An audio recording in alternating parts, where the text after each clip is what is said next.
Susan Koenig, and this is Somatics for You. Today I'm going to demonstrate a movement that starts from the feet, and it is the organization of the movement in the feet then organize the movement up through the rest of the body. Some of you may know cat movement number 5, the twist.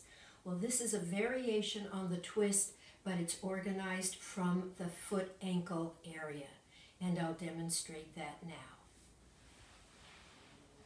I'm going to lie down, and I'm first going to have done a little bit of warm-up with some other somatic exercises like arch and flatten and arch and curl. And then I'm going to begin by I'm going to start bending my right leg, and I'm going to call your attention to my foot ankle area. I'm going to start with my foot standing on the floor, and then I'm going to turn the bottom of my foot to the right, and that bends my knee, my hip, and my pelvis to the left. And I'm just letting my head and neck roll in any way they want to. Then as I stand my foot up on the floor, I'm going to bring my head back to center. Now, I'm going to work with my foot ankle, turning the bottom of my foot to the left. That turns my knee, my hip, and my pelvis to the right. And again, I'm going to let my head and neck go in any direction it wants. If it wants to go left, that's fine. If it wants to go right, that's fine. Let your head and neck do what it wants. When you stand your foot back up on the floor, bring your head back to center. And you may want to practice that a few times. I'm going to demonstrate that with the other leg. I start by bending my left leg. My foot is nice and stable on the floor.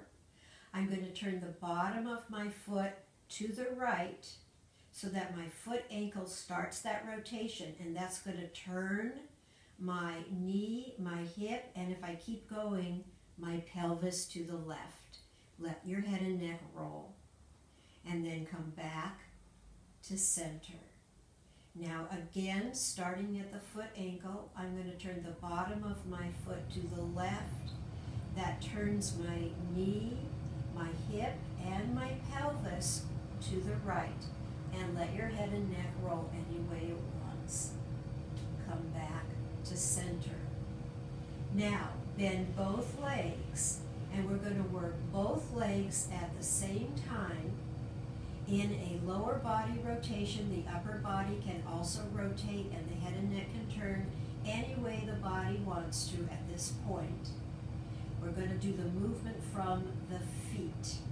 I'm going to turn both feet to the right. That turns both my knees and my hips to the left, and my pelvis goes to the left, and I'm letting my head and neck and my upper body actually rotate in the opposite direction because that's what feels good to me right now.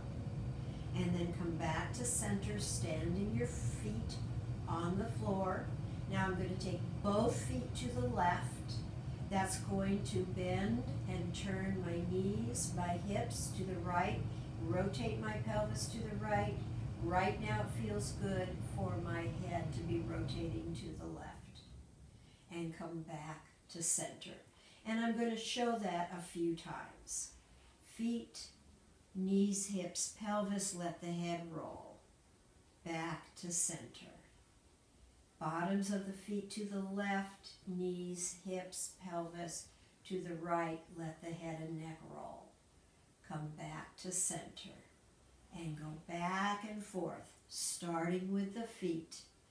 As you do this, you'll get a nice rotation coming through your whole body, starting from your feet. I'll do one more set. Feet. Let the rest of the body turn. Bottoms of the feet to the left, let the rest of the body turn. Come back to center. I'm going to come back to sitting.